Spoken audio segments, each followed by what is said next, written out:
이제 영을 위한 하나님의 말씀입니다. 마가복음 3장 20절로 30절입니다. 마가복음 3장 20절에서 30절 한 절씩 교독하겠습니다. 마지막 30절은 합독하겠습니다. 제가 20절 읽겠습니다. 다 찾으셨죠? 네. 집에 들어가시니 무리가 다시 모임으로 식사할 겨를도 없는지라.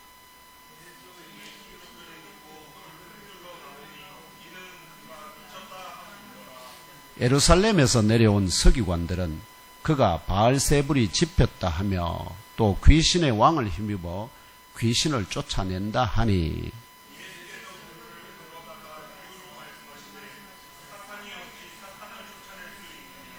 또 만일 나라가 스스로 분쟁하면 그 나라가 설 수 없고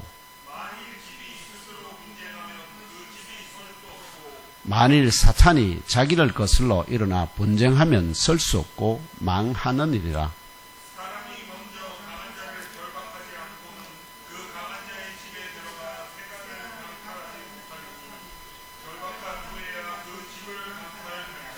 내가 진실로 너에게 이르노니 사람의 모든 죄와 모든 모독하는 일은 사심을 얻되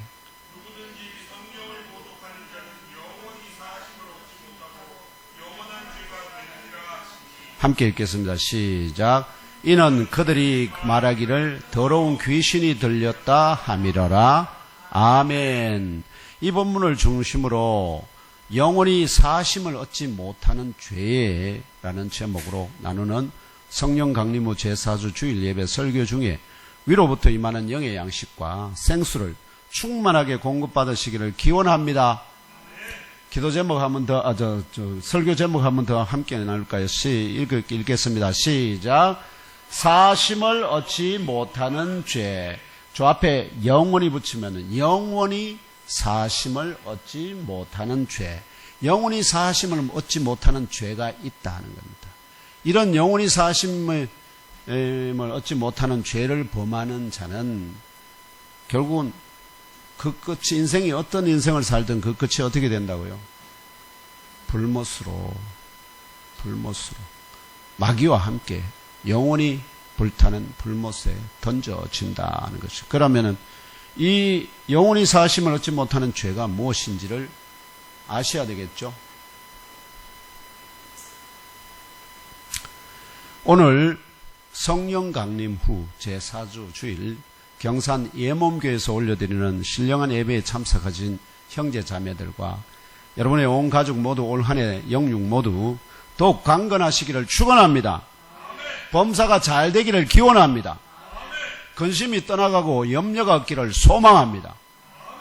주 하나님의 명령에 무조건 예스로 응답하시는 아브라함 같은 믿음의 의인들로 장성하시기를 만왕의 왕으로 등극하신 주 예수 그리스도의 이름으로 축복합니다.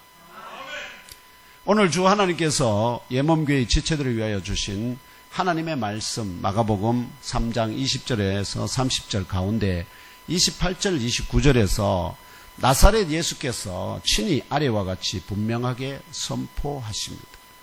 사람의 모든 죄와 친히 모독하는 일을 사심을 얻는다 하더라도 아시겠죠? 무조건 사심을 받는다는 뜻이 아닙니다. 회개하고 돌이키고 하나님이 허락하시면 사심을 받는데요. 그렇게 사심을 얻는다 하더라도 성령을 모독하는 자는 어느 누구라도 영원히 사심을 얻지 못하는 영원한 죄에 매이게 된다 말씀하십니다. 이해가 되시나요? 영원한 죄에 매이게 된다. 절대 이 죄를 벗겨낼 수 있는 사람이 아무도 없다. 아무도 없다. 믿습니까? 주님의 말씀이니까. 주님이 친히 선포하십니다.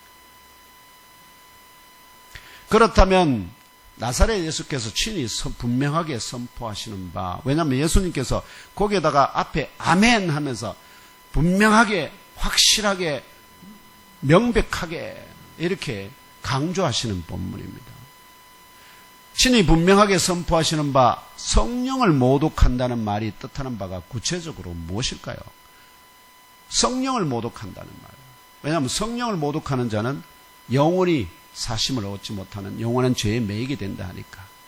성령을 모독한다는 말이 구체적으로 무엇인지를 알고 또 여기서 구체적인 그러면 사례가 뭔지 그걸 아셔야 되겠죠.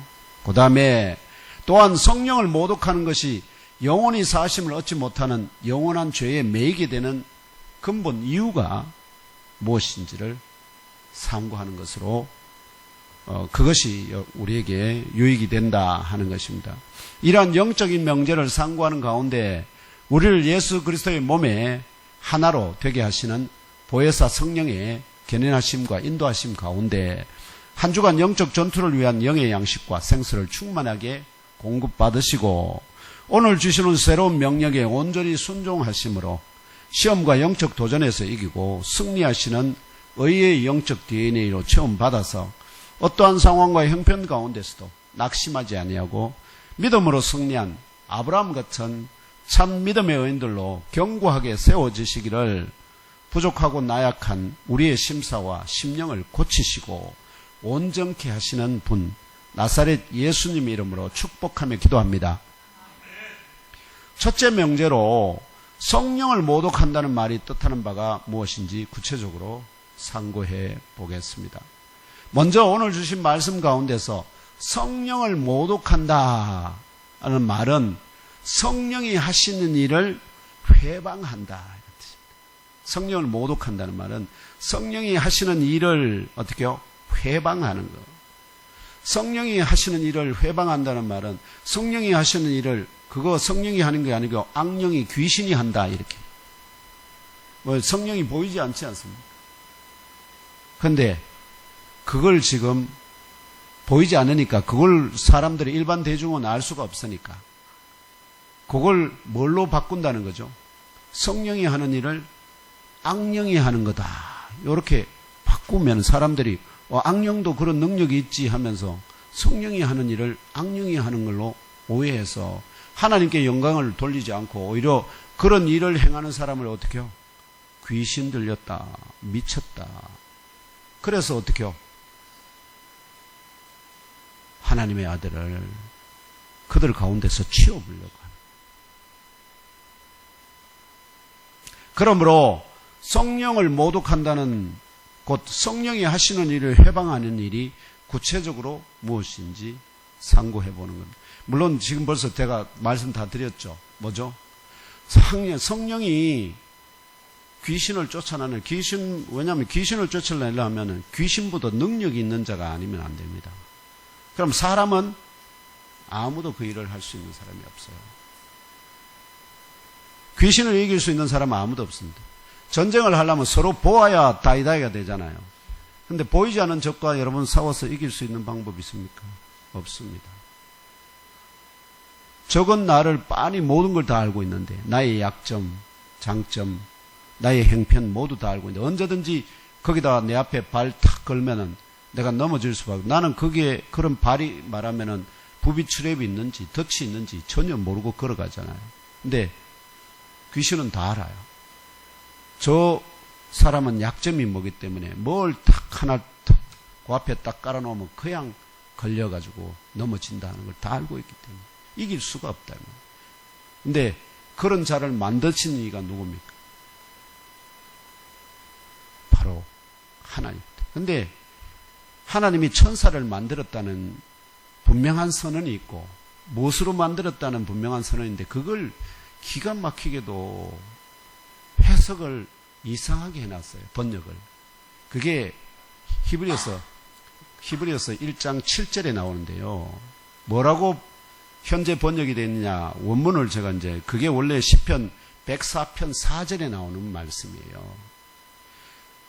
주께서 당신의 천사들을 영으로 만드셨다. 이렇게 되어 있는 걸 뭐로 번역해놨느냐. 주께서 자기의 사자들을 바람으로 삼으시고. 이해됩니까? 야고보 히브리서 1장 7절 한번 찾아보세요. 히브리서 1장. 그렇게 하고 자기의 없어요. 그걸 얘기하려고 하는 건 지금 제가 중요한 본문을, 왜냐하면 푸뉴마를 뭐로 번역해놨냐? 바람으로 번역해놨어요. 하나님이 천사들을 영으로, 영적인 존재들로 만들었다는 그 본문을 하나님의 사자들을 뭘로 만들었다? 뭐가 되겠다고? 바람으로, 사자들을 바람으로 삼으신다고 이렇게 번역을 해놨다니까요. 그 본문이 사라지는 순간에, 왜냐하면 하나님이 천사들을 어떻게 만드셨는지를 증거하는 본문이 유일하게 시편 104편 4절에 딱 나와요. 근데 그걸 정확하게 인용한 본문이 히브리서 1장 7절이에요. 그걸 두 개를, 영을 바람으로 딱 바꾸는 순간에 하나님의 천사들이 뭘로, 어떻게 지음을 받았는지, 어떤 존재로 지음을 받는지, 이게 진리의 성경에서 사라져요. 그런 엄청난 지금 실수를 저지르고 있습니다. 지식이 없으면 차라리 모른다고 하면 좋을 텐데, 온갖 지식이 다 있다고 하면서 성경을 그렇게 엉터리로 번역을 해놨어요. 그런데 영어 성경에는 정확하게 번역해요. 그걸 뭘로? 자기의 천사들을, 사자들을 영으로, 스프릿으로 지었다고. 그래서 외국 사람들이, 신학자들이 한국에 이 성경 번역해놓은 거 보면 정말 꼴통들이다, 그렇게 말할 것 같아요. 아무튼 제가 이 일이 생각나서, 이게 성령을 회복하는 일에 들어갑니다. 성령을 회복하는 일에.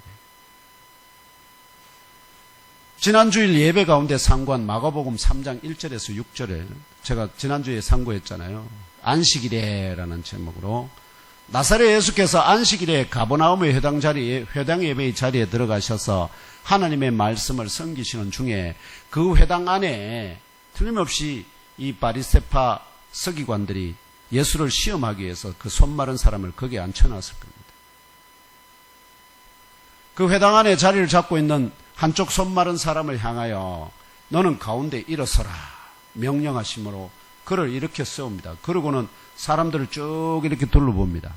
전부 다 눈을 주목하고 있을 거 아니에요. 그럴 때 그를 안식일에 고치는지 여부를 주목하며 공회에 고발할 증거를 찾던 바리새파 서기관들을 향하여, 특정한 사람들을 향해서 묻습니다. 안식일에 선을 행했던 것, 제가 말했죠. 이거 과거 일입니다. 과거 일. 현재 일이 아닙니다. 예수님이 하실 일이 아니에요.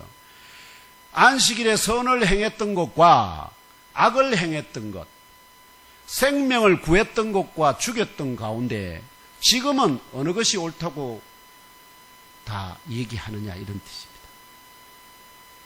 이미 뭐가 다 나와 있다고요?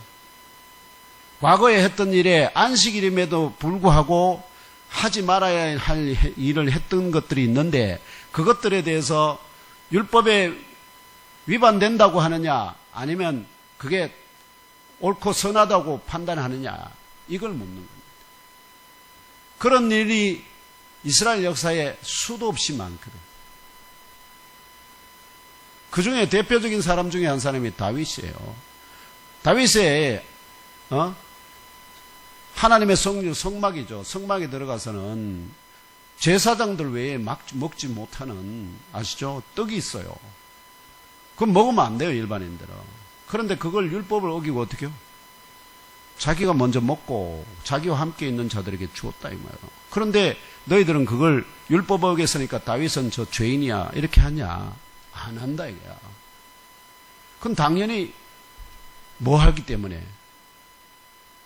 배가 고파서 죽을 지경인데 그런 경우에는 뭐가 된다는 거야? 예외가 된다는 거야. 예외가 된다는 거야.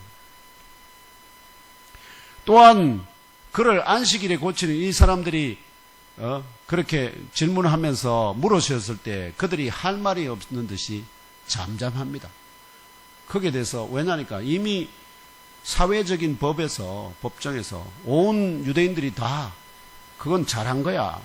그건 당연히 그렇게 해야지.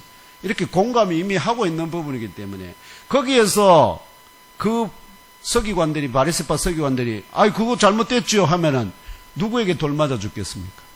거기 앉아있는 모든 사람들한테 돌 맞아 죽어요. 하나님이 괜찮다는데 네가 뭔데 이렇게 나오거든요.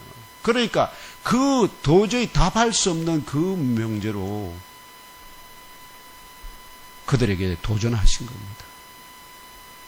제가 말씀드렸죠. 나사렛 예수께서는 엑스레이를 뛰어넘는 참 빛이시기에 예수님이 여기 딱 서시는 순간에 조원준 집사님이 지금 무슨 생각을 하는지, 어떤 인생을 살아왔는지, 우리 오부련 집사님이 지금 무슨 문제로 고민하는지, 그걸 한눈에 다 본, 그 어떤 인생을 살아왔는지, 이게 엑스레이 건판처럼 그분 앞에 다 탁 드러난다 이 말이에요. 그러면은 바리새파 서기관들을 그들을 딱 주목해 봤을 때, 그리고 이 말씀을 하셨잖아요. 이미 사회법정에서 다 오케이, 하나님이 오케이 하는데 너희들은 그걸 악하다고 지금 판단하느냐 이 말이에요. 내가 할 일에 대해서 사회법정이 됐는데 지금 내가 할 일에 대해서 너희들은 어떻게 판단할 건데 지금 묻는 것이거든요. 그래서 사람의 마음의 생각, 곧 서기관들의 속사람까지도 다 보셨고요. 그러다 보니 그들의 마음이, 그러면은 아 그렇지, 내가 잘못 생각하고 뉘우쳐야 되잖아요. 그런데 그들이 어떻게 해요? 마음을 더욱더 강팍하게, 더 딱딱하게 만들었어요. 예색 지가 뭔데 지금, 알겠죠? 지가 뭔데 인간이 되어갖고 말이야, 우리를 이렇게 지금 난처하게 만드는 거야 하면서 오히려 예수를 타박하고 있으니까 그걸 다 보셨어요. 그래서 그들의 마음이 완악함을 탄식하셨을 뿐만 아니라, 저는 어떤 여러분이 듣기 싫은 말을 했을 때 저는 여러분들의 속마음을 다 알지 못합니다. 표정만 보고. 그러나 하나님은 다 아십니다. 지금 이 자리에 예수님이 와 계시잖아요. 다 아십니다. 다 아십니다. 그런 여러분들의 마음에 터치하는 말씀을 하셨을 때 이 바리새파 서기관들처럼 뭐 하지 말라고요? 하나님의 말씀에 대항하지 말아요. 잘못됐다 하면 어떻게 하라고요? 죄송합니다. 딱 자기를 꺾어야 돼요. 그렇지 않으면은 주께서 어떻게요? 그들의 마음이 완악함을 탄식하셨을 뿐만 아니라 진노로 그들을 둘러보십니다. 불이 타오르는 눈으로 그를 쳐다본다고요. 그리고는 그 한쪽 손 마른 사람에게 명령합니다. 너는 네 손을 내밀라. 이 사람이 손이 굳어가지고 아무것도 못하고 있는데 내밀라 하니까 아이고 아무 생각 없이 툭 내밀는데 이게 그냥 펴지는 거예요. 그 자신은 얼마나 놀랐을까요? 그것 때문에 놀림받고 제대로 가정에 역할도 못하고 전부 다 개밥의 도토리처럼 자기를 취급하는 그 상황 속에서 그것이 자유하게 됐을 때 그 회당 안에 모인 사람들 모두 놀라고 귀히 여기면서 다시 한번 예수를 향해서 도대체 저 사람이 뭔데 누군데 이런 귀한 일을 하느냐 하고 주목할 수밖에 없잖아요. 이러한 사람들의 속을 바리새파 사람들은, 서기관들이 누구보다 잘 알잖아요. 예수를 존경하면 할수록 누구에 대한, 자신들에 대한 사람들의 존경은, 권위는 점점, 이게 지금 권위의 사회입니다. 누가 더 권위 있느냐? 지금은 바리새인들이 훨씬 권위가 있어요. 그런데 예수가 그들이 행하지 못하는 능력의 역사를 행하는 사이에 점점점 이게 어떻게요? 권위가 지금 점점 역전될 위기에 처했어요. 이게 역전 딱 되는 순간에 바리새파 서기관들이 어떤 말을 해도 예수의 말에 사람들이 더 신뢰하기 때문에 그들이 더 이상 그들에게 영향력을 미칠 수가 없게 되거든요. 그러니까 이런 사람들의 속을 간파한 바리새파 사람들, 곧 바리새파 서기관들을 포함한 바리새파 사람들이 헤롯파 사람들과 함께 나사렛 예수를 죽일 방도를 찾기 시작합니다. 이 사건이. 이 과정에서 그들이 형식적 명분으로 생각한 바는 첫째, 바리새파 사람들이 전통을 따라 세운 안식일 규례를 어긴다는 곧 안식일을 범할 뿐만 아니라 그들이 나사렛 예수에게 안식일을 범하는 것이 옳으니까 이렇게 물었거든요. 그러니까 예수께서 뭐라 하냐. 내 아버지께서 지금까지 일하시니 나도 일한다. 이러니까. 아니 그러면 네 아버지가 누군데? 하나님. 그러니까 뭡니까? 안식일을 범할 뿐만 아니라 그 안식일을 범하는 게 옳으냐고 물었는데 하나님을 자기의 친아버지라 지금 한다는 거죠. 그러니까 자기를 하나님과 동등으로 삼는 거거든요. 이거는 그 이스라엘 역사에서 어느 누구도 행한 적이 없는 신성모독의 끝판왕입니다.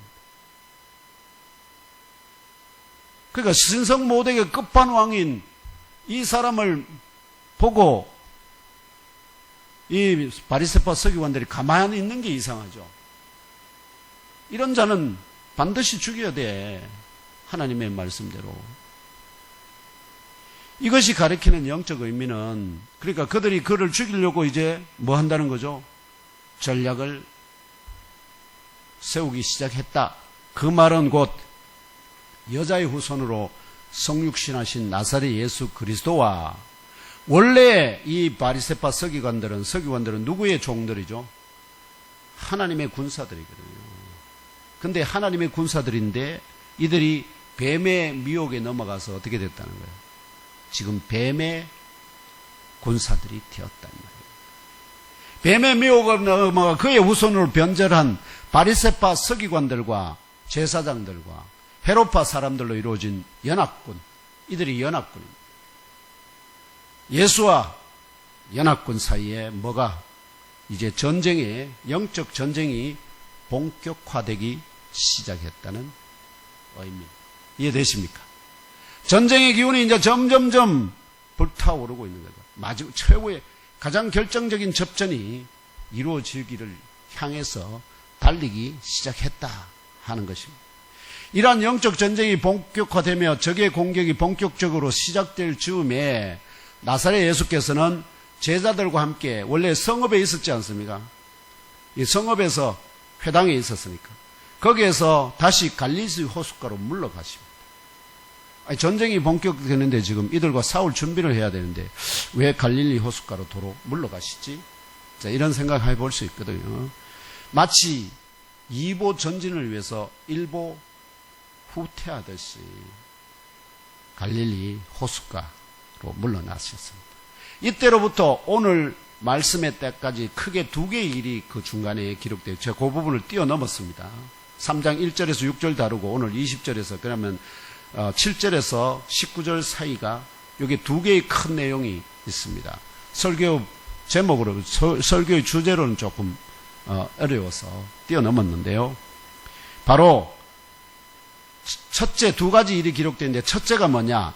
갈릴리에서 큰 무리가 따릅니다. 뒤따릅니다. 그분을 가는 곳마다 어떻게 해요? 갈릴리 지역에 가는 데마다 어디든 엄청난 무리가 따르고 있단 말이에요. 엄청난 무리입니다. 근데 이 사람들은 어디서 온 사람들이냐? 갈릴리 사람들뿐만 아니에요. 어디요? 지도 보여주세요. 갈릴리뿐만 아니라 처음에 이 사람들이 온 곳이 어디냐면 여기 유대와 여기 예루살렘 있죠. 예루살렘과 이두메 여기. 그 다음에 여기 사마리아는 제외하고 그 다음에 요단강 동쪽입니다. 여기 이 지역들 요단강 동쪽. 그 다음에 두로와 시돈 이 지역. 그 다음에 갈릴리. 그러니까 사마리아를 제외한 거의 모든 지역에서 사람들이 예수를 그가 큰 일을 행했다는 소문을 듣고 그에게 몰렸다. 그러면 얼마나 됐을까요? 수십만의 인파가 그를 지금 보려고. 그 중에 많은 사람들은 뭘까요? 온갖 병자들, 귀신 들린 자들, 참 각종의 환자들이 포함해서 혼자 혹은 누구의 인도함, 침대에 들린 채로 이 큰 무리가 나사렛 예수를 수십만이 생각해보세요. 수십만이 나사렛 그 바닷가에 있는데 나사렛 예수를 밀어붙이면은 어떻게 될까요? 바닷가에 결국은 들어갈 수밖에 없잖아요. 그런데 이 사람들이 에워싸고 밀기 시작하는데 그 이유가 목적이 뭐냐? 뭐 때문에 예수를 에워쌀까요? 바로 그들 가운데 병으로 고생하는 자들이 나사렛 예수를 직접 만지면 낫는다는 아시죠? 나사렛 예수를 그냥 옥자락만 만져도 내 병이 나을 거라는 그 기대. 그 기대로 몰려왔기 때문에 전부 다 어떻게 하든 예수에게 가까이 가려고. 그러니까 서로 밀치고 난리가 난 거예요. 그래서 에워싸 미는 것을 피하고 안전하게 그들에게 천국 복음을 예수님의 복음은 그들을 고쳐주는 것도 중요하지만 어떻게요? 천국 복음을 전파하는 것도 중요했기 때문에 그래서 천국 복음을 전파하기 위하여 나사렛 예수께서 갈릴리 호숫가에 작은 배를 대기하도록 명령했습니다. 그러면 결국 그 배 위에 그럼 사람들이 아무리 밀어도 어떻게요? 강물 안으로 들어올 수는 없으니까. 뭐 하도 밀어가지고 빠지는 사람도 생기겠지만 예수께서는 그래서 아예 완전히 사람들이 물에 잠기지 않을 정도의 거리를 띄워서 배 위에서 어떻게요? 거기에 모인 수십만을 향해서 소리칩니다. 여러분 그냥 다 안 들릴 것 같잖아요. 근데 누가 있을까요? 예수님과 누가 함께 할까요? 성령님이 함께 하실 때. 그 소리가 작은 소리인 것처럼 들리지만 근데 그 사람들의 마음에 다 이게 들리도록 능력으로 또 누가 있을까요? 천군 천사들이 함께 하시기 때문에 그 소리를 거기 모인 무리들이 다 듣기에 충분하도록 전달해 주신다. 그래서 이 큰 무리들 가운데 섞여 나오는 더러운 귀신 들린 사람들이 있거든요. 그 귀신 달린 사람들은 어느 때든지 예수를 보기만 하면은 예수님이 그를 보는 게 아니라 그들이 예수님을 보기만 해도 이 귀신이 그 앞에 엎드려서 이 사람이 엎드려서 울부짖으며 미친 듯이 소리칩니다. 당신은 하나님의 아들이니다. 이렇게 외치니까 이때마다 나사렛 예수께서는 나의 정체를 드러내지 말라. 이렇게 귀신들에게 경고합니다. 너 드러내면 너 지금 바로 영혼의 불못으로 보내볼 거야. 그러니까 어떻게요? 한번 땅 하고는 그 다음에 아무 소리 못하는 거예요. 이것이 마가가 기록한 한 가지 일입니다. 둘째는 갈릴리 호숫가에서 좀 제법 멀리 떨어져 있습니다. 갈릴리 호숫가에 좀 되는 여기 어디냐면요. 여기 이 갈멜산 쭉 요타파트 한 요 정도쯤 되겠습니다. 요 정도. 요 근처쯤에 다볼산이 있는데요. 광야에 이스라엘 백성들이 출애굽해서 도착한 곳이 시내산이잖아요. 그 시내산처럼 모양이 생긴 산이 있습니다. 그 산에 예수께서 다볼산에 오르셔서 기도하신 후에 제자들 가운데서 제자들이 무진장 많습니다. 엄청 많은 사람들이 따랐는데 그 중에서 자기가 원하는 자들을 부릅니다. 12명을 불렀습니다. 그 12제자들을 우리가 후에 뭐라고 부르느냐? 12사도라 부르는 자들. 그래서 나사렛 예수께서 친히 택하여 세운 12는 다음과 같습니다. 베드로라는 이름을 더하신 시몬. 아시겠죠? 이름을 베드로 혹은 시몬 이렇게 부르는 겁니다. 원래 이름은 시몬입니다. 그런데 그 시몬에게 앞으로 너는 뭐가 되리라? 베드로가 되리라. 이렇게. 그 다음에 보아너게 이게 말하면은 헬라어로 우레의 아들이라는 뜻입니다. 우레의 아들. 이 우레의 아들 이름을 더하신 야고보. 그리고 그의 야고보의 형제 요한, 이 두 사람은 세베대의 아들들입니다. 말하면 갈릴리에서 제법 큰 말하면 어장을 갖고 있는 그런 유명인이라고 생각하시면 됩니다. 그 다음에 네 번째가 안드레, 다섯 번째가 빌립입니다. 이건 빌립 집사와 다릅니다. 빌립 사도입니다. 그 다음에 여섯 번째가 바돌로메, 이 사람의 본명은 나다나엘입니다. 빌립이 나다나엘을 찾아서 예수께 데려왔잖아요. 근데 그 빌립이 나다나엘이라는 이름 대신에 바돌로메라는 이름으로 기록되어 있습니다. 그리고 일곱 번째가 마태, 세리였죠. 넌 나를 따르라 하니까 바로 따라했던. 그 다음에 도마라는 이름은 뜻은 원래 상둥이라는 뜻이에요. 그러면 이 상둥이 형제인데 상둥이 형제 중에 한 사람이 이 도마. 예. 그 다음에 두 번째 야고보가 나옵니다. 이는 알페오의 아들 야고보입니다. 그 다음에 다데오, 열 번째. 그 다음에 11번째가 두 번째 시몬이 나옵니다. 시몬, 첫 번째 시몬 베드로가 있고 두 번째 시몬은, 이 사람은 가나나인 출신의 시몬입니다. 이름이, 두 사람이 같은 이름이 두 분 나옵니다. 한 사람은 시몬, 하나는 베드로고 하나는 가나나인 출신이고, 그 다음에 야고보가 나오는데 하나는 알페오의 아들 야고보가 있고, 그 다음에 세베대의 아들 야고보. 이렇게 동명이인이 네 사람이 있다는 거. 그 다음에 마지막 12번째가 가롯 유다입니다. 가롯 출신이고 예수를 은 30세겔에 판 자입니다. 예수께서는 이 모든 일이 진행될 거 아시면서도 하나님의 뜻대로 어떻게요? 가롯 유다를 12 사도의 하나로 뽑으셨다. 나사렛 예수께서 그 뱀의 그 자손들과 영적 전쟁이 본격화되며 적의 공격이 본격적으로 시작될 즈음에 이들을 택하여 세우신 이유는 무엇 때문일까요? 혼자 전쟁에 가실 수는 없잖아요. 그러면 전쟁에 함께할 누굴까요? 바로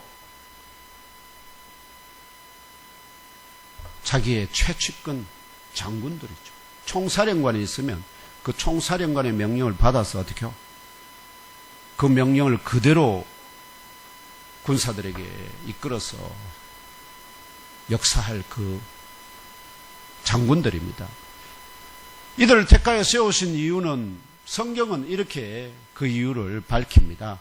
오늘 주신 말씀 앞에 3장 14절 15절이죠. 앞에 찾아보세요. 오늘 주신 말씀의 성경 3장 14절 15절에 이유가 계시됩니다. 찾아 읽으며 알아봅시다. 찾으셨죠? 3장 14절 15절 시작. 이에 12를 세우셨으니 이는 자기와 함께 있게 하시고 또 보내사 전도도 하며 귀신을 내쫓는 권능도 가지게 하려 하심이라라. 아멘. 세 가지 목적이죠. 첫째, 자기와 늘 가까이 함께 있게 하시기 위함입니다. 자기의 행하는 모든 일들을 나중에 이들이 어떻게 할까요?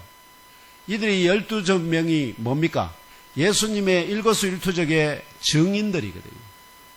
그럼 증인을 삼으려면 그들이 어떻게 해요? 행하는 모든 것을 가까이 옆에서 다 보고 또 가르침을 받아요. 그걸 위해서 있고요. 두 번째, 보내사 전도도 하기 위함입니다. 전도라고 하는 것은 적의 적진을 뭐 하는 거죠? 적에게 공격하는 겁니다. 공격. 그 다음에 귀신을 내쫓는 세 번째, 귀신을 내쫓는 축사의 권능도 가지게 하고, 이 귀신을 내쫓는 게 아시겠죠? 이거는 바로 영적인 적과의 바로 접전입니다. 그 귀신들을 어떻게 해요? 체포해서 사람에게서 쫓아내는 겁니다. 적진에 숨어있는, 이 사람이 기숙에서 적진에 숨어있잖아요. 숨어있는 적진을 잡아내가지고 쫓아내는 겁니다. 이게 귀신 축사예요. 이는 마치 임박한 영적 전투를 대비하고 결정적인 순간까지 총사령관을 바로 옆에서 보조하고 그 명령을 수행하고 증언하는 최고의 영적 장군들, 그들을 뭘로? 12명을 뽑았다. 이게 12사도의 영적인 의미입니다. 이해되시나요? 여러분들도 바로 이런 영적인 군사의 한 사람. 근데 군사의 한 사람으로 여러분 그냥 졸병으로 남고 있기 싶습니까? 아니면은 큰 용사가 되고 싶습니까? 조은전 집사님, 졸병으로 남고 싶습니까? 용사가 되고 싶습니까? 큰. 그러려면은 어떻게 해요? 예수님과 지근거리에서 예수님과 동행하는 삶. 그리고 그분이 하시는 일을 나도 하는 것, 전도하는 것. 그 다음에 그분으로부터 뭘 받아야 될까요? 영적인 권능을 부여받아. 그래야 그게 바로 주님 앞에 용사로 서는 길인 걸, 그렇게 되기를 주님의 이름으로 축원합니다. 민준 집사님, 용사로 장군으로 남고 싶습니까? 병졸로 남고 싶습니까? 민준 집사도 용사 되기를 주님의 이름으로 축원합니다. 오브련 집사님, 병졸로 남고 쫄병으로 남고 싶으면 장군이 되고 싶습니다. 그러면 말씀드렸죠. 주님이 시키는 대로 그대로 순종하시기를 축원합니다. 권영자 집사님, 쫄병이 났습니까? 장군이 났습니까? 장군 돼야 되죠. 지금도 장군처럼 살고 있죠. 살고 있잖아요. 씩씩하게. 하면 하고 말면 말고 뭐 그런 거 아닙니까? 그건 맞죠? 그러면 영적인 장군도 되시라. 주님의 이름으로 축원합니다. 오영수 권사님, 쫄병이 좋습니까? 장군이 좋습니까? 장군이 되는 길 어떻게요? 예수님과 함께 다닐 때 예수님이 주로 가르칠까요? 장군이 주로 가르칠까요? 예수님이 가르치고, 예수님한테 내가 충분히 주님이 그거 할 때까지 가서 하기 전까지는 뭐 해야 될까요? 배워야 돼요. 배우는데 여러분 주저하면 안 됩니다.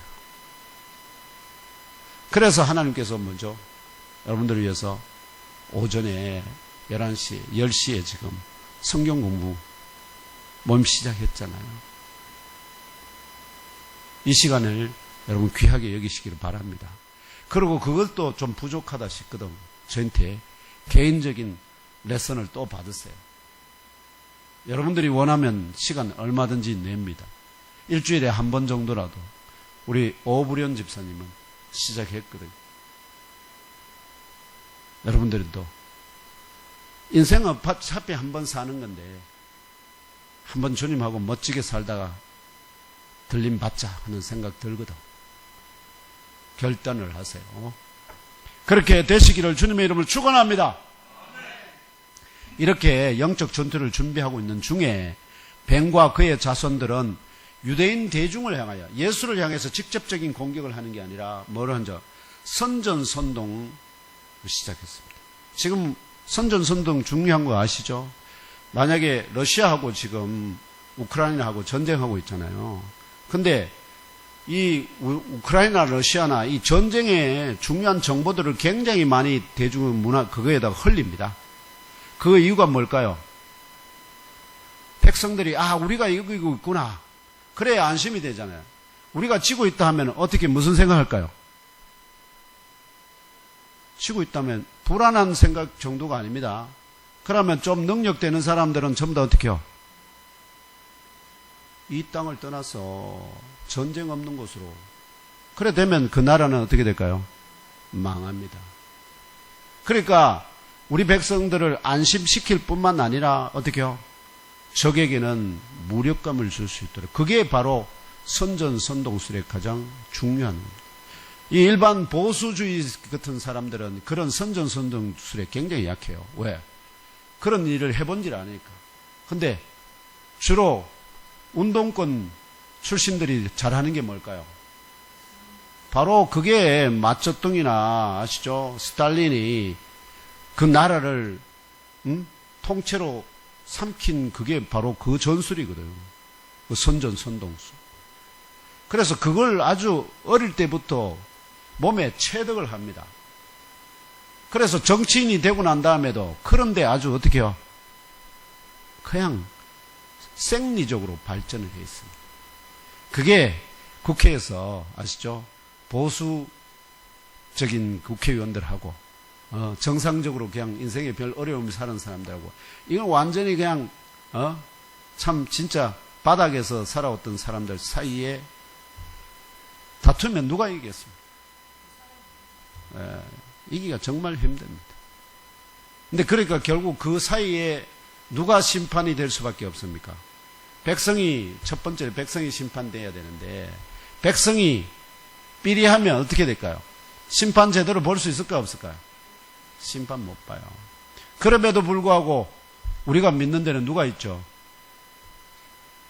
하나님은 모든 것이 다 아시니까. 그분이 다 때를 따라서 인민족이 고통을 당하는 것이 당연하면 고통을 충분히 겪게 하실 것이고 인민족을 그래도 우리 외몸교회 의인 열 때문에 하나님 그래도 이 나라를 지켜줘야지 하면 그런 자들 여러분들은 그들이 영원히 갈 것 같지만 한순간에 하나님이 하루 저녁에 아수르 병사들 18만 5천을 천사 한 명을 보내가지고 하루 저녁에 끝장냈다는 걸 아셔야 됩니다. 거기 천사 열을 보내지 않았습니다. 천사 한 천사를 보내서 18만 5천을 하루 저녁에 송장이 되게 했어요. 그러면 하나님이 원하시면 이 땅 가운데 누구를 안극하실 수 있겠습니까? 얼마든지 할 수 있는데 하나님이 그렇게 하지 않는 데는 우리 보고 깨달아 알게 할 것이 있기 때문에 이처럼 이 뱀과 그의 자손들은 유대인 대중들을 향해서 자기들의 뭐를 삼으려고 후원자로 삼으려고 거짓의 삐라를 뿌리기 시작했어요. 거짓의 삐라. 그 구체적인 내용이 무엇이었을까요? 삐라에 보면 안에 내용 들렸잖아요. 그 내용이 무엇이었을까요? 바로 오늘 말씀의 22절이 그 구체적인 내용이 증언됩니다. 오늘 말씀 22절 다시 한번 읽겠습니다. 다시 찾아서 다시 한번 함께 읽어봅시다. 시작. 예루살렘에서 내려온 서기관들은 그가 바알세불이 집혔다 하며 또 귀신의 왕을 힘입어 귀신을 쫓아낸다 하니 두 개의 삐라가 그 내용이 담겨 있습니다. 첫 번째 뭐라는 거죠? 이들이 이 삐라에 뿌리는 자들이 누구냐? 이들은 유대인들 사이에 최고의 공신력을 가진 자들입니다. 예루살렘에서 내려온 서기관들입니다. 지방에 있는 서기관들이 아니고 서울에 예루살렘의 최고의 하나님의 성전에서 섬기는 그 공신력 높은 아시죠? 서기관들이 어디까지 내려왔다고요? 유대를 예루살렘을 거쳐서 예루살렘에 소문 잔뜩 내고 유대에다 소문 잔뜩 내고 그 다음에 어디까지 내려왔다고요? 갈릴리로 지금 내려왔다 이 말이에요. 거기서도 소문을 냈는데 그 소문에 대해서 사람들이 삐라를 뿌렸는데 이 사람들이 어떻게 받아들였을까요? 최고의 공신력을 가진 자들입니다. 여러분이 지금 여러분들은 지금 예수님의 정체를 다 알아서 그렇지.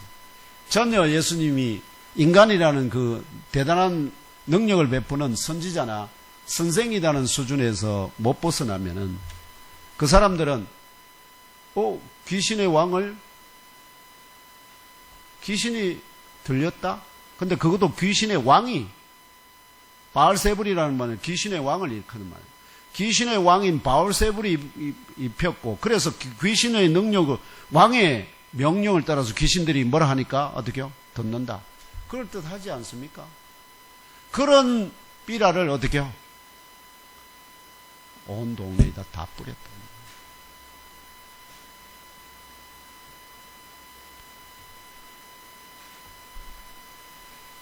다시 정리하면은 부족한 종인 저는 지금 옛몸교회 지체된 형제 자매 여러분을 향하여 이 두 개의 삐라의 내용이 지금 거짓이라고 증언하잖아요. 근데 1세기 당시에 예루살렘에서 시작하여 유대를 다니며 전파하고 마침내 갈릴리 도착하고 높은 최고의 공신력 서울대에 도착, 여러분 서울대 출신에다가 아시죠? 서울대 출신에다가 대한민국에서 최고의 큰 교회를 목회하는 목회자들이 늘어와서 이 강단에서 여러분들에게 설교하면, 근데 제가 말하는 거하고 여러분 어느 말을 더 신용하시겠습니까?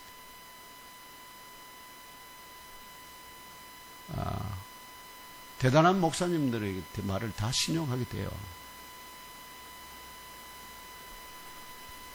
유대인 대중들이 어떻게 반응하였을지 짐작이 되나요? 그들이 어떻게 반응하였는지 가장 상징적으로 보여주는 사람들이 누구였을까요? 바로 나사렛 예수님의 가족들과 친지들입니다.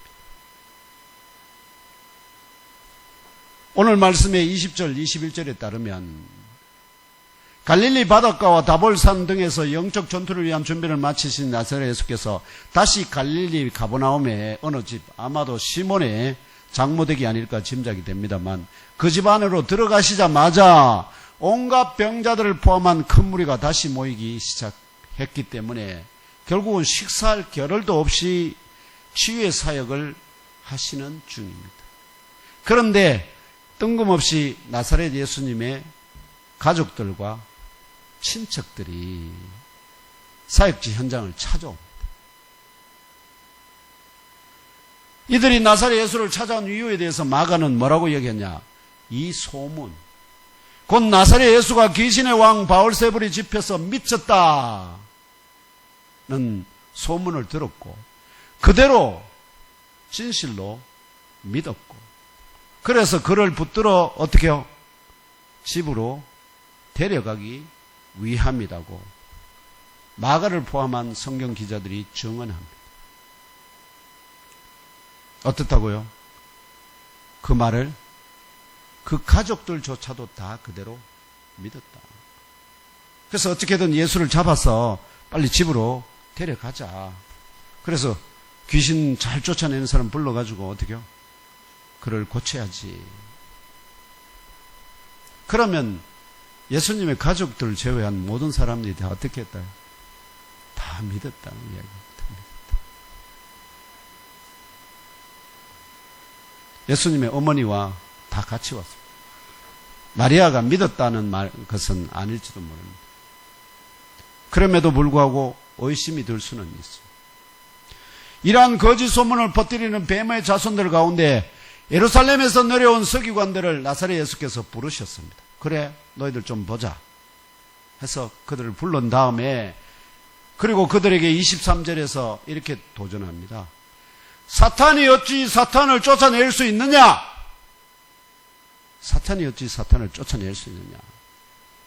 반문하십니다. 그러면서 24절에서 26절에 다음과 같은 비유로 또 반박하셨습니다. 만일 한 나라가 스스로 분쟁하면 그 나라가 설 수 없다. 설 수 없다는 거고 어떻게 된다는 거죠? 망한다는 겁니다. 망한다. 한 나라 안에 서로 족속들이 스스로 분쟁하면 그 나라가 설 수 없다. 이게 누구 나라를 가리킬까요? 이 서기관들이 주로 하는 일이 뭘까요? 이스라엘 나라의 역사를 기록하는. 이스라엘 나라의 역사에 뭐가 나오죠? 출애굽해서 여호수아의 그걸 따라서 가나안 땅에 정착했는데 왕이 없어서 왕을 달라 해서 사울 왕을 세우고, 근데 사울 왕이 결국은 그게 해서 다윗 왕을 세우고, 그 다윗 때에 솔로몬까지 정말 나라를 엄청나게 부강하게 만들었지만, 근데 솔로몬 아들이 르호보암이 결국은 여로보암과 함께 분쟁하다가 나라가 나눴어. 결국은 어떻게 되었습니까? 북이스라엘은 10지파의 북이스라엘은 아수르에서 완전히 역사 가운데 사라져버렸고, 그리고 사마리아로 남아있죠. 그리고 홀로 남은 집 유다. 요게 바로 한 나라가 분쟁하면 그 나라가 설 수 없다. 너희들 그거 역사 다 기록해서 알고 있지 않냐? 지금 이거 도전하는 거예요. 망한다. 만일 여기서 한 집이라고 해놨잖아요. 그렇게 해석하면 안 되고 한 가문입니다. 한 가문이 스스로 분쟁하면 그 가문이 설 수 없다. 어느 나라를 가리킬까요? 남유다. 유다 가문 남았잖아요. 그 가문이 결국 망하잖아요. 뭐 때문에? 내부의 분열.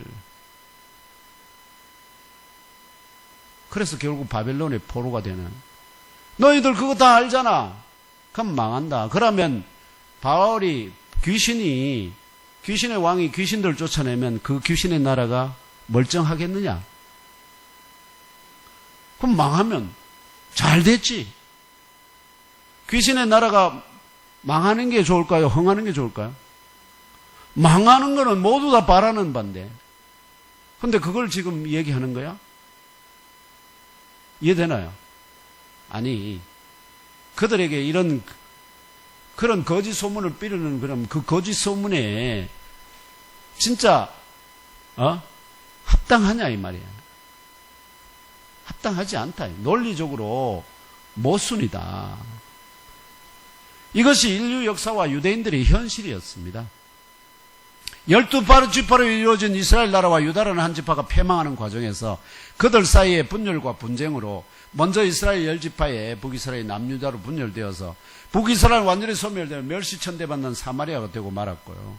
홀로 잔존한 남유다도 결국 우상숭배와 내분으로 바벨론에게 멸망당하고 결국은 포로로 잡혀가는 화를 당하고 말았지 않느냐. 그걸 너희들이 스스로 기록해서 잘 알지 않느냐. 왜? 그들은 서기관들이니까. 그것도 예루살렘의 서기관들은 이스라엘 나라 전체의 역사를 관리하는 것이죠. 이러한 역사적 사실을 기록한 자들이 바로 너희들 아니냐? 그러면서도 거짓을 지금 거짓 비라를 뿌리고 있느냐 하는 뜻입니다. 이러한 소명 위에 세워진 예루살렘의 서기관들을 향하여 하시는 말씀이 바로 그겁니다. 만일 사탄이 자기를 거슬러 일어나 분쟁하면 설 수 없고 망하는 것이 당연하지 않느냐 반문하는 겁니다. 또한 유대가 포로로 사로잡혀 가는 과정에서 바벨론 군대가 예루살렘 성을 완전히 포위하여 그 왕과 군사들 일체를 모두 결박한 이후에 다윗 왕궁과 솔로몬 성전에 뭐가 있었습니까? 엄청난 보물들이 있었거든요. 그 보물들을 전부 다 강탈해 갔듯이 사람이 먼저 강한 자 있으면 그 집에 들어가서 그 강한 자를 결박한 다음에야 모든 재물들을 그거 할 수 있듯이 귀신 들린 사람들로부터 귀신을 결박해서 쫓아내기 위해서는 귀신보다 강해야 될까요? 약해야 될까요? 귀신보다 어느 사람이 강하죠? 내가 사람이면, 예수가 사람이라고 하면 귀신을 이길 수 있나 없나요? 그러면 예수 안에 귀신보다 강한 자가 있다는 거예요. 있다는 자. 그걸 지금 모르겠느냐? 이렇게 말하는 거예요.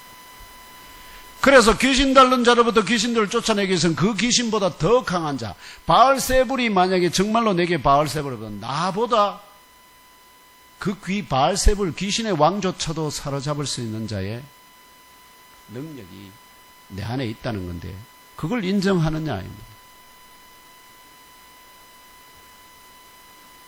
그래서 달리 말하면 너희들 곧 예루살렘 서기관들이 이게 그들이 최고의 머리를 짜내서 두뇌를 짜내서 만들어낸 거짓비란데 만들어낸 바 나사렛 예수가 귀신의 왕 바알세불이 집혀서 미쳤다고 하는 논리는 진리의 성경에 기록된 이스라엘의 멸망의 원인적 사실이나 남유다의 사로잡힘으로 인한 역사적 체험에 대해 너희들이 기록한 것에만 비춰봐도 당장 거짓임이 드러나지 않느냐 이렇게 반박하셨던 것입니다.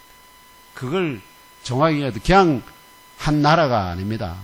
이스라엘을 염두에 두고 있는 것이고 한 집이 아닙니다. 한 가문입니다. 유다. 그 멸망에 그 모든 단초가 어디 있느냐. 그걸 기록한 너희들이 아니냐. 그러면서도 지금 거짓 증언을 삐라를 만들었느냐. 지금 이렇게. 그렇다면 귀신의 왕 바알세불을 결박할 수 있는 자, 곧 그보다 더 강한 그분이 누구일까요? 바로 삼위일체 주 하나님 한 분뿐입니다. 나사렛 예수께서는 지금 삼위일체 주 하나님이 땅에서 함께 역사하시는 분이지만 이들의 눈에는 완전히 감추어져 있습니다. 성부 하나님은 본체적인 영으로 나사렛 예수 안에서 친히 말씀하시고요. 성령 하나님은 옷 입히듯이 나사렛 예수를 밖에서 완전히 덮으시며 그분의 말씀대로 역사를 일으키시는 진리의 영이십니다. 그러므로 귀신을 결박하여 쫓아내는 영적인 역사를 일으키시는 분은 주로 성령 하나님이 하십니다. 성부 하나님은 주로 성부 하나님과 말씀의 본체된 나사렛은 주로 뭘 하느냐?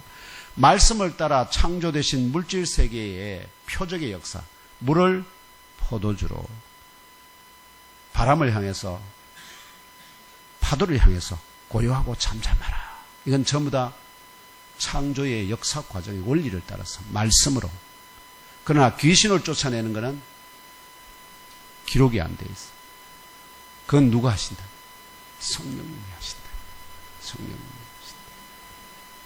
이것이 진실하다면 나사렛 예수께서는 지금 자신을 돕고 계시는 성령의 역사로 귀신들을 결박하여 축사하고 계시는데, 나사렛 예수가 귀신의 왕 바알세불이 집혀서 미쳤다. 그래서 그가 귀신의 왕을 힘입어준 귀신을 내쫓아낸다는 거짓 내용의 삐라를 만들고 그것을 널리 퍼뜨리는 일이 바로 성령이 하시는 일을 회방하고 성령을 모독하는 행위가 됩니다. 이해되시죠? 성령이 귀신을 쫓아내는 일을 하는데 그게 성령이 하는 일이 아니고 귀신의 왕이 그 일을 한다고 거짓 삐를 뿌려서, 그래서 예수가 귀신의 왕이 시었다. 그래서 미쳤다. 이것이 바로 성령을 모독하는 행위입니다. 결론적으로 이러한 일을 행하는 자들의 중심에 바로 예루살렘에서 온 서기관들이 있었기 때문에 이들은 영원히 사함을 받지 못하는 영원한 죄에 매이게 되었다는 심판의 정죄를 그들 앞에서 지금 선포하시는 것임을 깨달아 하시기를 바랍니다. 예수께서 마지막 때에 백보자 심판에 모든 사람들이 죽어서 다 부활해서 그 앞에 서거든요.